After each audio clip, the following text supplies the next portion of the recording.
Assalamualaikum warahmatullahi wabarakatuh. Selamat pagi, perkenalkan nama saya Adrian dengan NIM 4524230009. Baik, di sini saya akan menjelaskan tentang diagram kipas atau analisis kekar. Pengertian kekar adalah rekahan pada batuan yang belum mengalami pergeseran. Dari hasil eksperimen dengan memberi gaya pada contoh batuan akan diperoleh retakan yang menyudut lancip dengan arah gaya kompresi yang tidak pernah melebihi 45 derajat, umumnya sekitar 30 derajat, tergantung sudut geser dari dalam batuan. Terbentuk juga retakan lain yang searah dengan gaya kompresi, disebut extension facture, dan tegak lurus gaya kompresi disebut reales facture. Yang kedua, hubungan gaya dan pola kekar. Gaya-gaya pembentukan kekar dapat diuraikan menjadi gaya-gaya yang saling tegak lurus satu sama lain. Gaya utama yang terbesar membentuk sudut lancip dengan kekar yang saling berpasangan. Gaya menengah sejajar dengan berpotongan kedua kekar yang berpasangan tersebut, dengan gaya terkecil membagi dua sudut tumpul. Yang ketiga, analisis kekar. Tujuan dari analisis kekar ini sebenarnya adalah untuk menafsirkan arah gaya tektonik yang bekerja sehingga diharapkan dapat membantu interpretasi struktur sesar dan lipatan yang ada pada daerah penelitian. Analisis kekar dapat dikerjakan dengan 3 metode, yaitu histogram, diagram kipas, dan cestografis. Akan dibahas secara cestografis.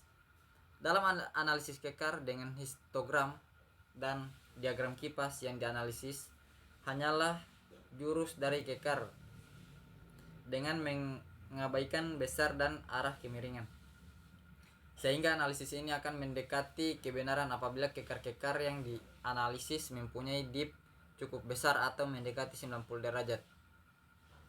Gaya yang bekerja dianggap lateral karena arah kemiringan kekar diabaikan. Maka dalam perhitungan kekar yang mempunyai arah north 180 derajat east dihitung sama dengan north 0 derajat east, 0 north 220 derajat east dihitung sama dengan north 40 derajat east dengan north 115 derajat east sama dengan north 65 derajat w. Jadi semua pengukuran dihitung ke dalam interval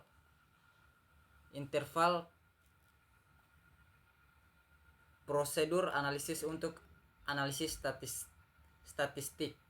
Data yang diperkenan umumnya 50 data, tetapi 30 data masih diperkenan.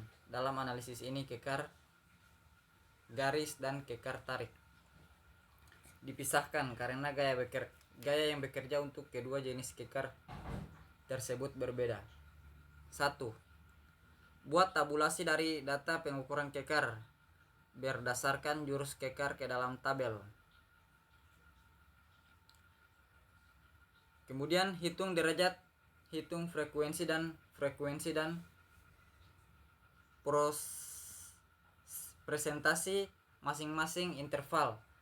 Presentasi dihitung masing-masing interval terhadap seluruh pengukur. Yang kedua, membuat histogram. Buat sumbu datar untuk jurus kekar dan sumbu tegak sebagai persentase. Sumbu datar terdiri dari north 90 derajat. Buat skala sesuai interval 5 derajat. Kemudian buat balok masing-masing interval sesuai dengan besar presentasi masing-masing interval. Kemudian membuat diagram kipas. Buat setengah lingkaran bagian atas dengan jari-jari menunjukkan besar presentasi terbesar dari interval yang ada. Pada sumbu datar plot presentasi.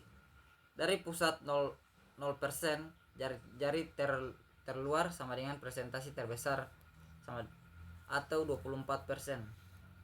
Busur lingkaran dibagi menurut interval, atau jika intervalnya 5 derajat maka dibagi menjadi 18 segmen. Buat busur lingkaran dengan jari-jari sama dengan presentasi masing-masing interval mulai dari batas bawah interval hingga batas interval. Misal interval 0 derajat east sampai north 5 derajat east. Presentasi sama dengan 20%. Arah gaya pembentukan kekar membagi dua sudut lancip yang dibentuk oleh kedua kekar. Pada diagram kipas, arah gaya pembentukan kekar adalah besarnya sudut yang terbaca pada busur lingkaran yang diperoleh dengan membagi dua dari dua maksima interval dengan presentasi terbesar yang berjarak kurang dari 90 derajat. Pada histogram, arah gaya sama dengan sudut yang terbaca pada sumbu datar yang merupakan titik tengah antara dua maksima yang berjarak kurang dari 90 derajat. Bila ingin mencari arah sumbu lipatan, tambahkan 90 derajat dari arah gaya searah atau berlawanan jarum jam. Itu saja yang dapat saya sampaikan. Lebih dan kurangnya saya mohon maaf. Wabillahi taufiq wal hidayah. Wassalamualaikum warahmatullahi wabarakatuh.